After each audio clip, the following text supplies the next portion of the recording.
Right. ఇక Cyberabad Rachakonda కమిషనరేట్ల websites hack అయ్యాయి. 10 రోజుల నుంచి 2 కమిషనరేట్ల వెబ్సైట్లు పనిచేయట్లేదు. లింక్లు ఓపెన్ చేస్తే బెట్టింగ్ సైట్లకు రీడైరెక్ట్ అవుతున్నాయి. దీంతో సర్వర్లను ఐటీ విభాగం డౌన్ చేసింది. హ్యాకింగ్ ముఠాలపై సైబర్ క్రైమ్ పోలీసులు, ఎన్ఐసి బృందాలు దృష్టి పెట్టాయి.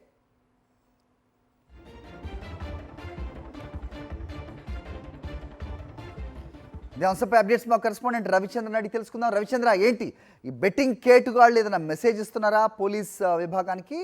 సాక్షాత్తు పోలీస్ వెబ్సైట్స్నే హ్యాక్ చేశారంటే కనుక ఏమనుకోవాలి? ఏంటి ఇప్పుడు యాక్షన్ ప్లాన్? ఏం చెప్తున్నారు పోలీస్ అధికారులు?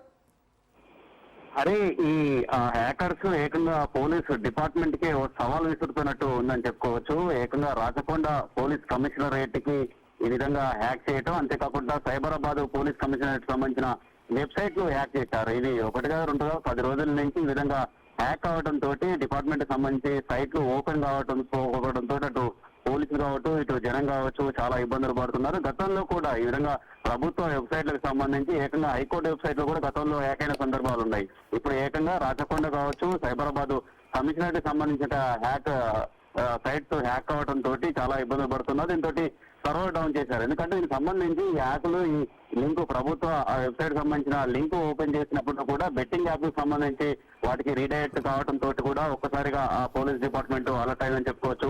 మొత్తానికి ఈ 2 సైట్లతో పాటు ఈ సమాచారం అంతా నేషనల్ ఇన్ఫర్మేటిక్ సెంటర్స్ కేంద్ర ప్రభుత్వం నిర్వహిస్తున్నట్టుగా వాటికి కూడా సమాచారం ఇచ్చారు. ఈ విధంగా మొత్తానికి ఈ యాప్ ని హ్యాకింగ్ సంబంధించి ఎక్కడి నుంచి హ్యాక్ చేస్తున్నారు, ఎవరు అన్న కోణంలో కూడా డిపార్ట్మెంట్ దృష్టి పెట్టింది. హరి.